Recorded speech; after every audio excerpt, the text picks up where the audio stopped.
Olá, queridos alunos, tudo bem? Na videoaula de hoje, vamos discutir toda a parte da disciplina referente a tipos de conhecimento, métodos e pesquisa. Vamos também discutir as técnicas de pesquisa. Comentarei sobre o levantamento bibliográfico, a elaboração do resumo e da resenha.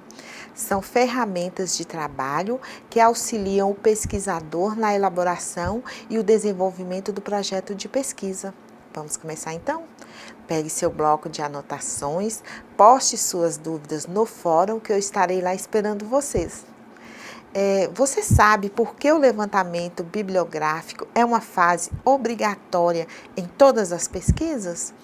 Como você vai ver e vai verificar no desenvolvimento dessa videoaula, o levantamento bibliográfico é a atividade de busca dos trabalhos sobre diversos formatos, que são os livros, os periódicos, os CDs, os arquivos digitais e muito mais, sobre determinado assunto.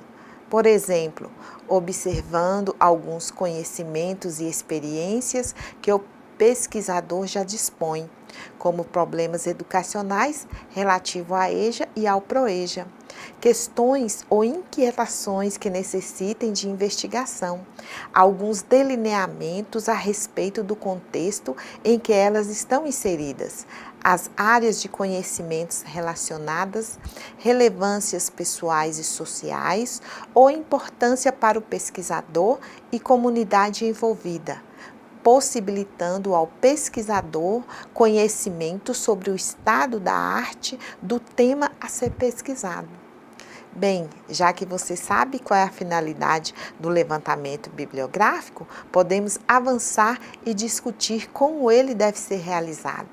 Portanto, nesse momento, quando o pesquisador se debruça sobre questões que lhe incomodam, deve procurar elaborar e até responder algumas perguntas que esclareçam ou delineiem o seu tema, de modo a conduzir e traduzir uma ou mais necessidades educacionais humanas em um problema interessante a ser pesquisado.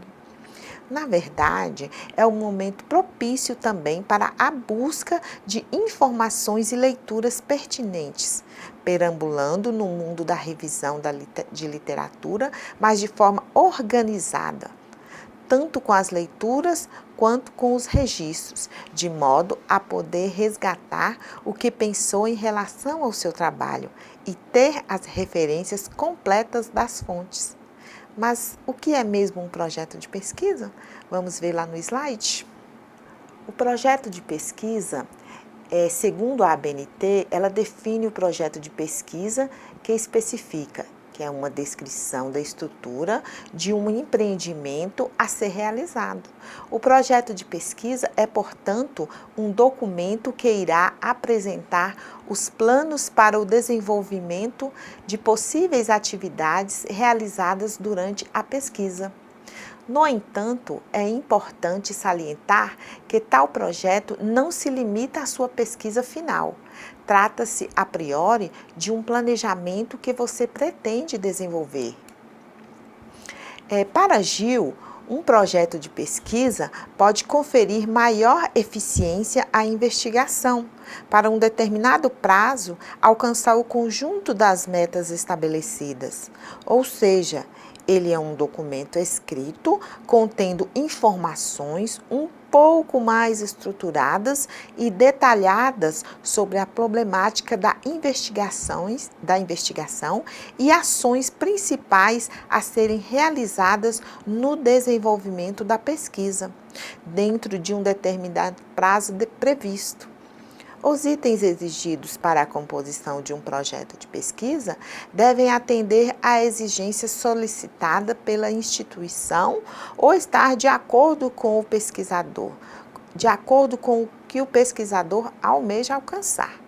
Geralmente, entre os itens requeridos estão o tema específico ou problemática, justificativa ou relevância, revisão de literatura, objetivo geral e objetivo específico, identificação do tipo de pesquisa, procedimentos e recursos de coleta de dados, o cronograma, referências. Um suposto tema de pesquisa, reforçando o que comentamos no início deste item, precisa ser explorado para que seja possível especificá-lo melhor na escrita introdutória do projeto. É preciso escrever sobre as ideias, anotá-las, tecer considerações, esboçar esquemas e muito mais. Tudo é válido nesse início da escrita, mas nem sempre fácil de fluir. Podemos encontrar contribuições ao comentar relações de interesse ao foco da pesquisa, gerar questões em torno, descobrir que respostas já foram dadas, revisando o que foi pesquisado sobre o tema ou temas correlatos. Registrar o porquê e como chegamos até ele. A justificativa pode ser construída pensando a respeito da importância ou relevância da pesquisa para a área de conhecimento, para a sociedade ou comunidade educacional envolvida. A relevância da pesquisa pode estar na abrangência do tema, no interesse mostrado por outras pessoas e pesquisas, em eventos acadêmicos, educacionais ou mesmo em publicações destacadas que trataram de assuntos pertinentes ou de grande interseção com o tema. Proceder a uma revisão de literatura é procurar publicações confiáveis que tratem dos assuntos ou conceitos centrais dentro do tema escolhido, ou mesmo de temas análogos, de modo a ampliar ou aprofundar conhecimentos a respeito. Isso pode ser feito em acervos de bibliotecas especializadas, livros, periódicos científicos, anais de eventos acadêmicos, trabalhos de dissertações, teses ou outras pesquisas científicas já concluídas, em consultas diretas ou por internet.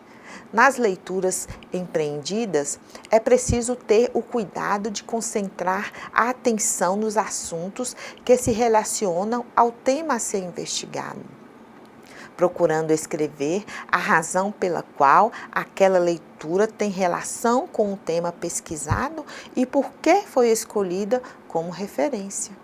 Olhar as referências teóricas utilizadas nas publicações pode ser de grande valia na articulação entre a teoria e o método e na consideração dos fundamentos teóricos para a argumentação e análises. Estes 3 itens comentados, que são o tema, revisão de literatura e justificativa, em geral, ajudam a formular um problema de pesquisa ou questão diretriz da mesma. O problema investigado pode nascer apenas de um tópico específico de interesse para o pesquisador, que precisa então questionar seu tópico de modo a explorá-lo e encontrar a razão de ter perguntas a respeito. É importante anotar dúvidas sobre ideias, conceitos e posicionamentos envolvidos, tentando formular respostas e organizá-las textualmente, pois entre elas poderá haver alguma pergunta sem resposta ou que deixe incertezas, porém que seja importante não somente para o pesquisador, mas para outras pessoas inseridas ou interessadas na EJA ou PROEJA. Não devemos ter receio de escrever a questão ou problema de várias formas. Um problema de pesquisa pode ser reformulado ou modificado mediante leituras, contato com fontes de informações, com sujeitos de pesquisas e discussões metodológicas. Conforme afirmam os autores Flick, Gil, Laville e Dione, um problema de pesquisa deve ser claro, preciso e bem delimitado, de modo a tornar a pesquisa execuível dentro dos procedimentos e instrumentos metodológicos escolhidos e adequados ao cronograma estabelecido. Metaforicamente, dizemos que o problema é uma parte vital ao corpo da pesquisa, de modo que a sua boa conformação e articulação com as outras partes importantes, que são os objetivos, metodologia, análise e conclusões. São indispensáveis ao alcance e sucesso da investigação. Em meio à reflexão sobre possíveis respostas para o problema de pesquisa, pode-se conjecturar uma que seja falsa ou verdadeira. Chamamos a esta resposta prévia, incerta de hipótese. Por vezes, ela já fez parte do enunciado do próprio problema. Imaginemos como, por exemplo, o problema de pesquisa como sendo, nos últimos 5 anos, o fator econômico foi preponderante entre os fatores que levaram os alunos de Proeja a não permanecer ou evadir-se da escola X, um exemplo. Implicitamente, estamos supondo que estudar a medida dos fatores econômicos e de outros fatores relacionados à evasão pode contribuir para o entendimento do processo de evasão. Ou seja, temos uma hipótese implícita.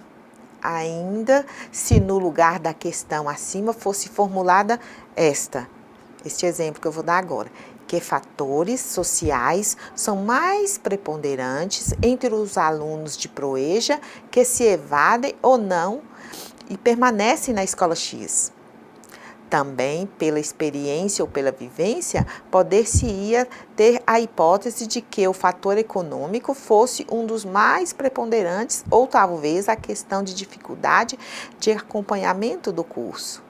De todo modo, a condução da pesquisa passa a ser influenciada pela hipótese, caso ela exista. Nas investigações de característica exploratória ou descritiva, é comum não se explicitar hipótese, pois a indicação já se encontra na descrição do tema ou do objeto a ser explorado.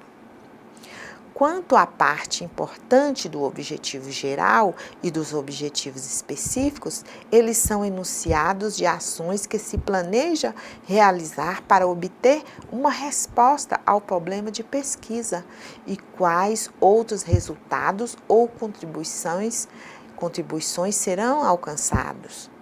O objetivo geral é a síntese do que se pretende alcançar.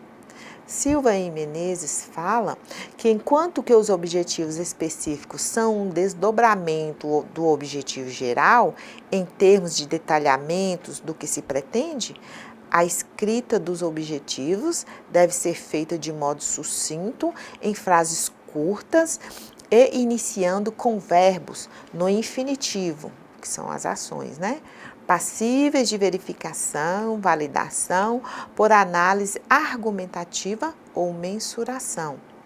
Por exemplo, descrever, identificar, apresentar, verificar, analisar, aplicar, dentre outros. Para uma identificação da pesquisa, é necessário saber que temos diversos tipos de classificações. Por isso, primeiramente, vamos tecer considerações básicas sobre a natureza geral das pesquisas, denominadas quantitativa ou qualitativa. Mais adiante, abordaremos outras classificações e características atribuídas a determinadas pesquisas. Desde o final do século XVI, há um enfraquecimento do positivismo científico e um fortalecimento das investigações em que as escolhas e interpretações não repousam sobre a objetividade direta da experimentação e quantificação, mas no pesquisador com objetivação de sua subjetividade.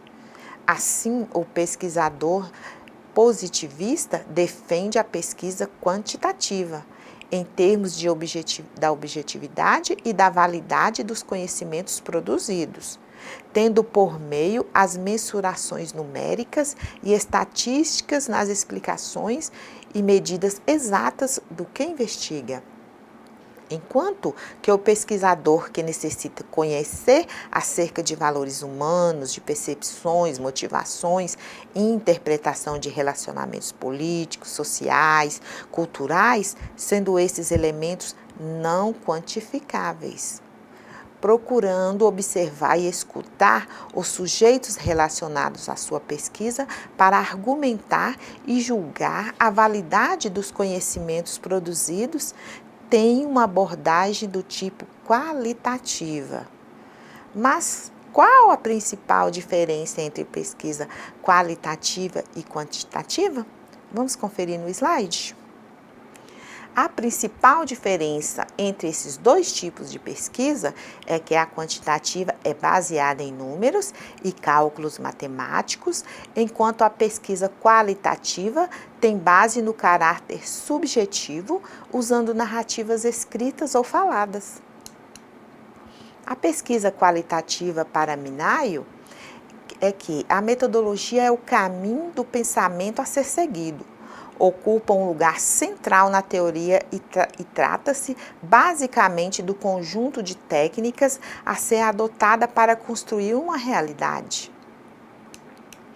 A pesquisa quantitativa, segundo Prodanov e Freitas, considera que tudo pode ser quantificável, o que significa traduzir em números, opiniões e informações para classificá-las e analisá-las.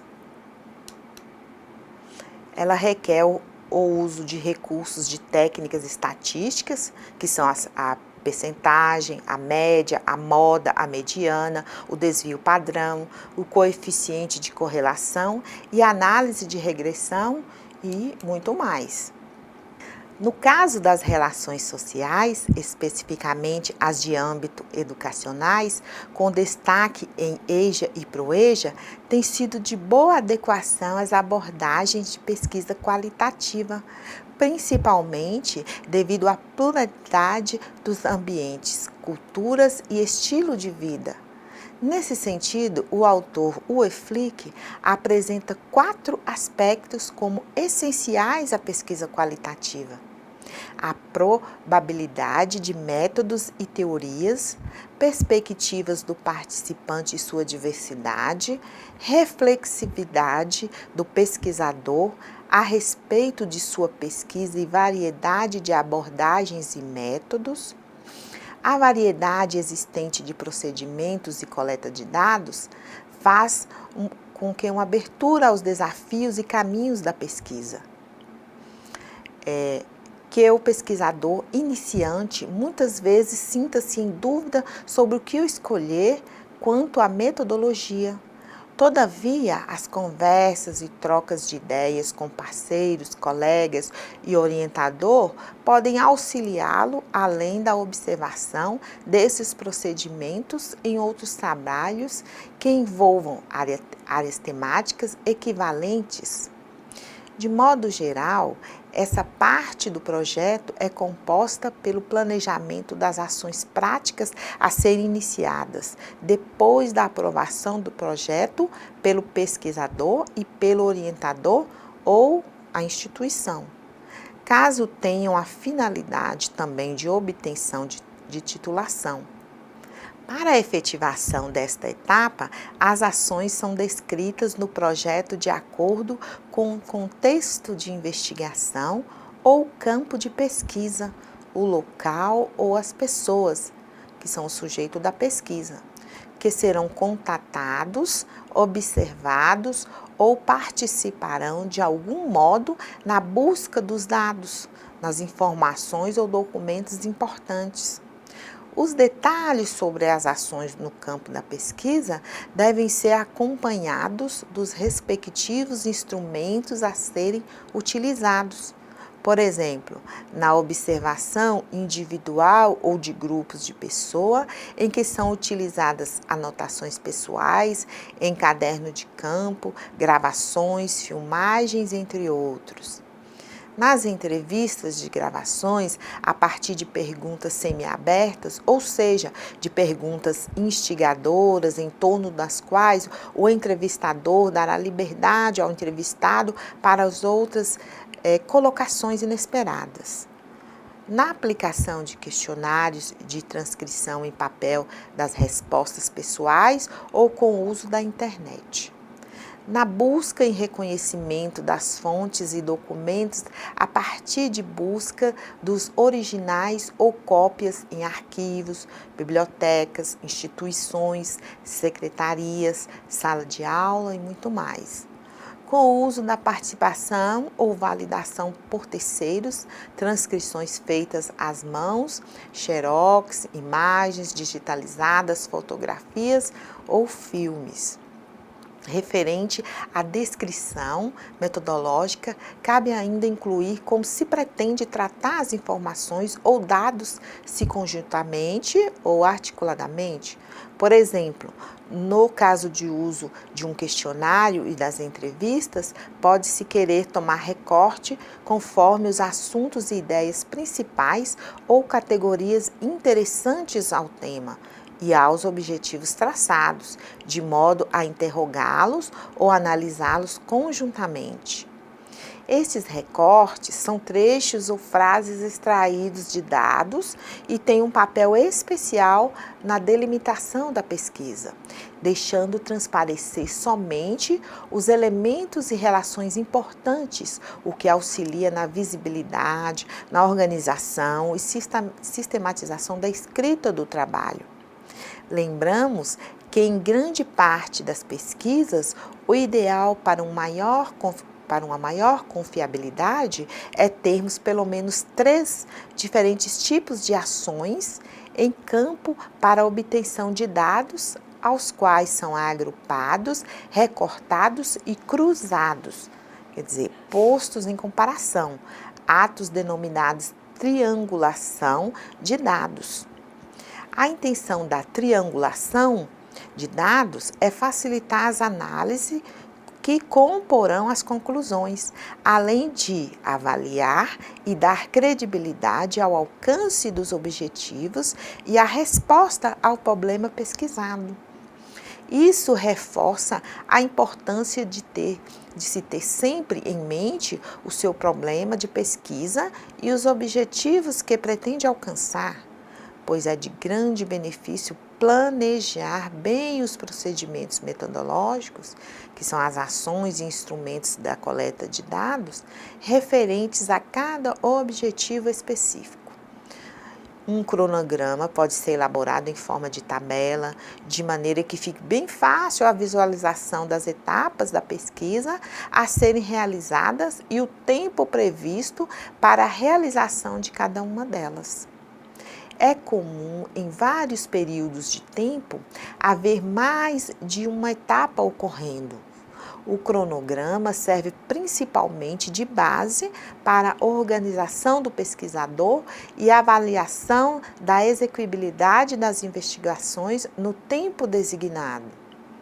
Ao se debruçar sobre a escrita de um projeto, várias leituras e informações teóricas já terão sido feitas e colhidas, podendo servir como auxiliar na elaboração do texto composto pelas partes mencionadas no início deste tópico.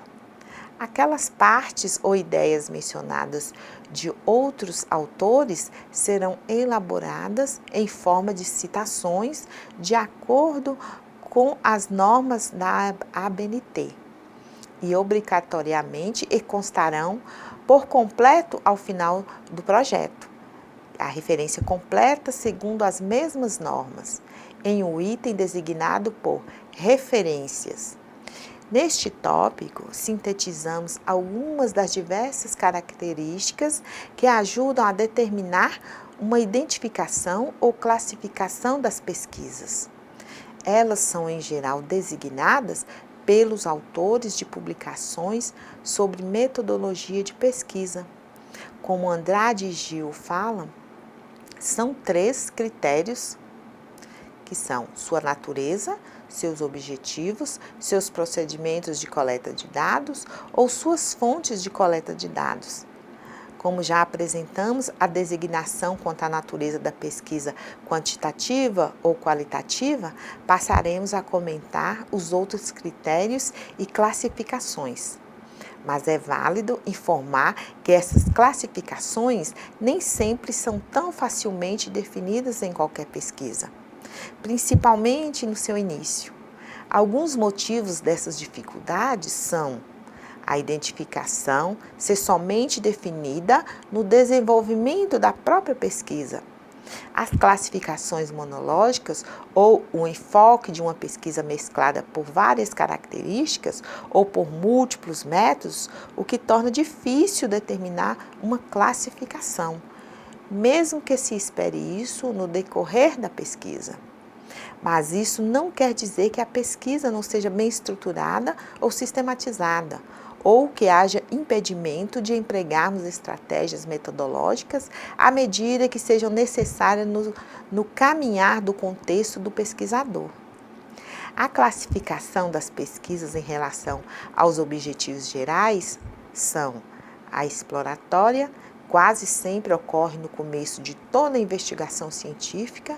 Com ela, o pesquisador obtém maior contato e informações sobre assuntos destacados em seu tema, contribuindo para a sua delimitação e aprofundamento ou surgimento de novas ideias relacionadas ao seu problema. Geralmente são realizadas por meio de um levantamento bibliográfico ou de conversas ou entrevistas com pessoas que têm a prática ou conhecimento em áreas correlatadas ao problema da pesquisa.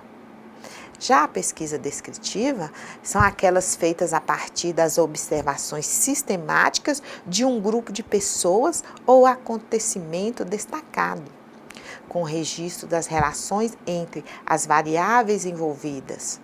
Essa classificação muito se aplica às pesquisas na área social e especificamente na educacional, em que os pesquisadores se preocupam com a vivência prática, mas não interferem diretamente durante as investigações. A explicativa envolve o pesquisador em um nível mais complexo, pois requer explicações científicas do que foi descrito, dos fatores intercedentes e das causas. Por isso, é também fonte de novas teorias. Em ciências sociais e na área educacional, ela é um tipo de pesquisa mais empreendida por pesquisadores bem experientes, né? E agora vamos falar sobre a classificação das pesquisas em relação ao procedimento e coleta de dados.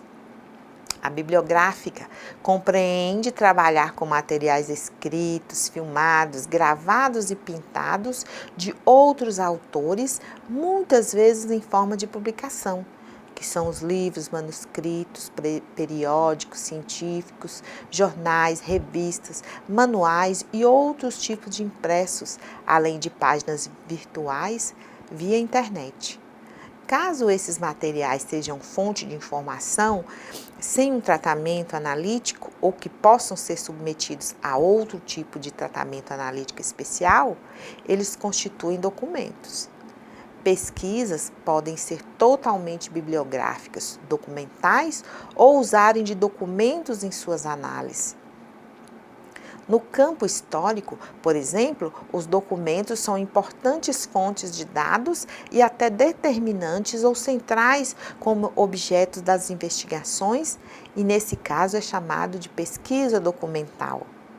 Uma observação participante, uma atividade integrada que busca o conhecimento e a solução dos problemas por meio da combinação das análises sociais do trabalho educacional.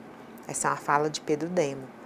Exige o contato direto do pesquisador com o contexto onde ocorre o fenômeno a ser observado e as análises dos dados que exige a participação da comunidade envolvida.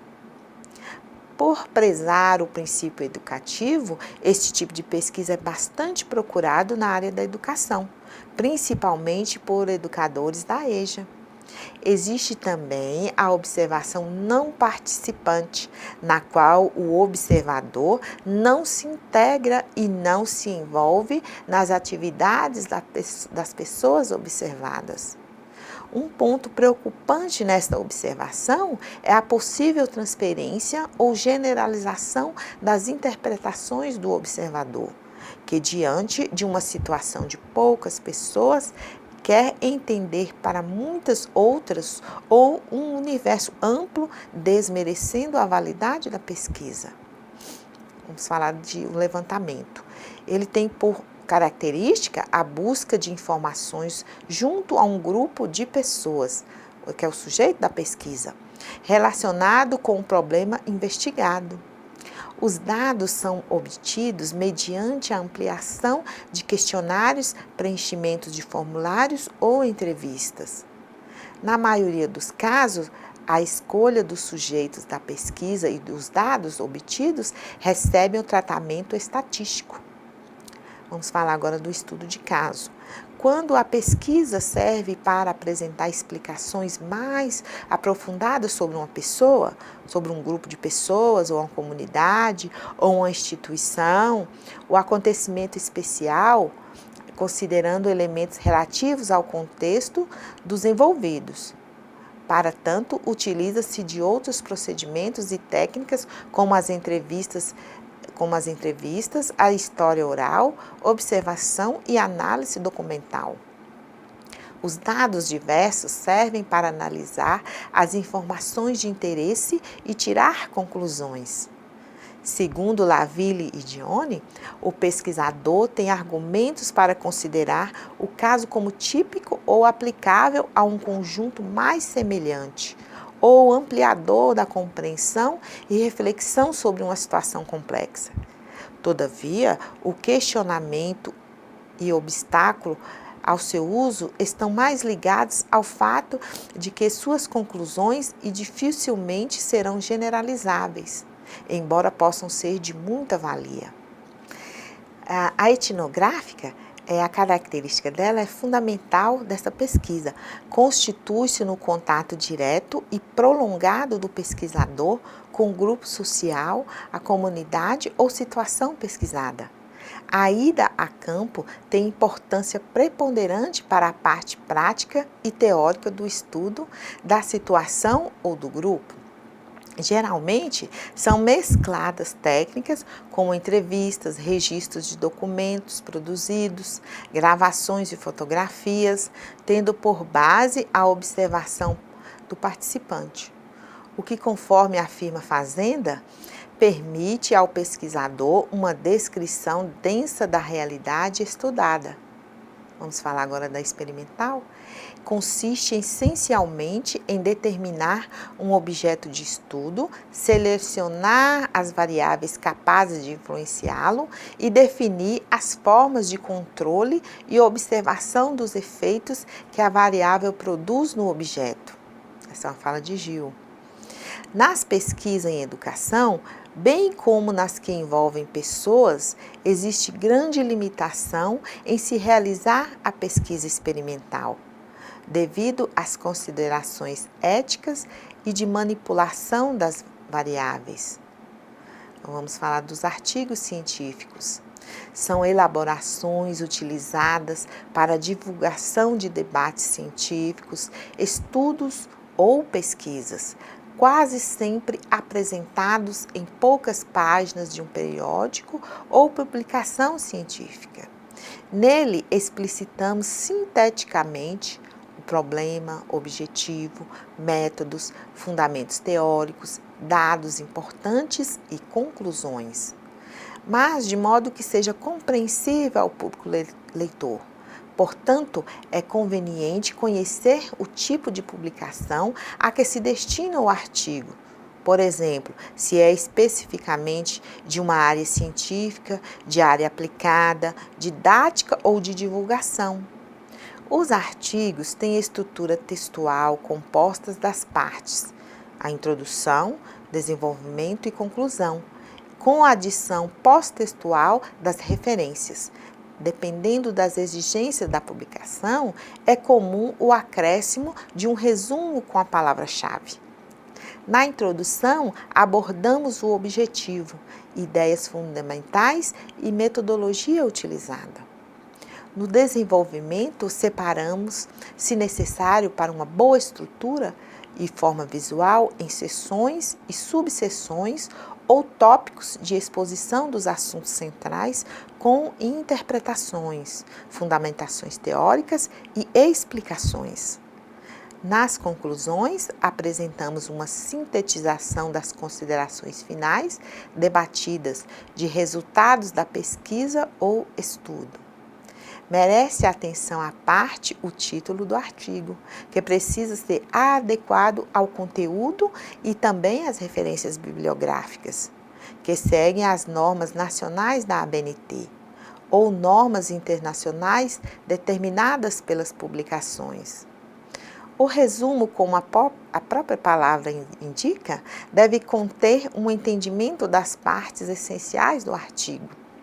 A redação do texto deve ser de qualidade em termos linguísticos, com ideias claras e apresentadas em sequência lógica, de modo a facilitar a compreensão do leitor. Auxiliam nessa finalidade os significados precisos, os argumentos apoiados em provas e fundamentos teóricos, já validados, escritos de modo objetivo. As ideias consideradas centrais devem ser inicialmente separadas, assim como os dados e as informações mais relevantes para depois serem organizadas. A contribuição de um artigo pode servir para a divulgação de uma ciência, mas o conjunto das discussões que vários artigos levantam passa a ter papel especial na consolidação e continuação do desenvolvimento das ciências. Portanto, a pesquisa científica, embora questionada de diversos modos, continua a ter o seu lugar de destaque nas comunidades acadêmicas e educacionais. Iniciar o trabalho como pesquisador depende de dedicação, interesse e perseverança para estudar e saber caminhar nos meandros da pesquisa em educação. Por isso, essa aula foi desenvolvida para servir como referência básica para quem deseja iniciar uma pesquisa educacional relacionada, por exemplo, à EJA e ao PROEJA. Pretendemos atrair a sua atenção quanto à natureza e classificações de uma pesquisa. Ela pode assumir orientando quanto à complexidade do planejamento, da organização e da elaboração, desde a proposta de um problema significativo até a obtenção de uma resposta convincente.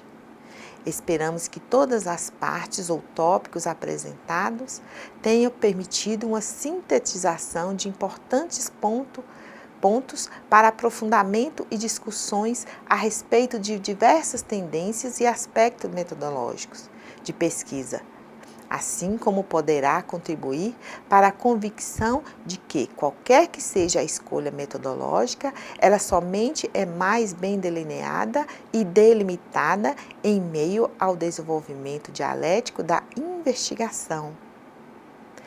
Como culminação de uma atividade de pesquisa, somos constantemente solicitados a elaborar um artigo científico, quer seja como uma atividade estudantil, quer seja para apresentar um evento ou em publicação. Portanto, adicionamos uma descrição sucinta sobre a importante tarefa de composição de um artigo. Vamos aos slides para finalizar a aula de hoje? Vamos lá? Como escrever um artigo científico passo a passo. A estrutura de um artigo científico adotada nesse texto é mais adequada às pesquisas experimentais. As ciências sociais e as ciências humanas, por exemplo, podem adotar estrutura e estilos de redação diferentes. Não existem regras rígidas ou receitas prontas para escrever um artigo científico. Utilize essa discussão apenas como ponto. Como escrever um artigo científico é uma dúvida muito comum entre estudantes de graduação e de pós-graduação. Afinal, a publicação de artigos faz parte do cotidiano de quem trabalha com ciência e tem sido motivo de muita pressão para estudantes e pesquisadores. Para escrever um artigo científico de qualidade, é preciso ter primeiro um bom conhecimento sobre o método científico. Ao estudar determinado tema, você encontrou um problema interessante, fez uma revisão bibliográfica e não encontrou a solução para este problema. Assim, você decidiu encontrar uma resposta, elaborou um projeto de pesquisa, realizou a pesquisa e acredita ter encontrado uma solução adequada. Por fim, é preciso divulgar sua descoberta à comunidade acadêmica para ser discutida e avaliada por outros cientistas. Esta última etapa é realizada por meio da publicação de artigos científicos e constitui o principal motivo para você escrever um artigo científico. É importante ressaltar que o enriquecimento do seu currículo na plataforma Lattes, a melhor classificação do seu programa de pós-graduação na avaliação da CAPES e uma eventual progressão funcional são apenas consequências naturais da prática da ciência de alto nível. Esses não são, portanto, bons motivos para você escrever um artigo científico? Bem, assim terminamos mais uma videoaula, na certeza que em meio a tanta informação compartilhada, eu tenho certeza que vocês compreenderam bem como é a escrita de um artigo. Desejo a vocês que construam excelentes trabalhos de conclusão de curso, principalmente com temas sobre a EJA e o PROEJA. Até a próxima, se Deus quiser, e sucesso a todos!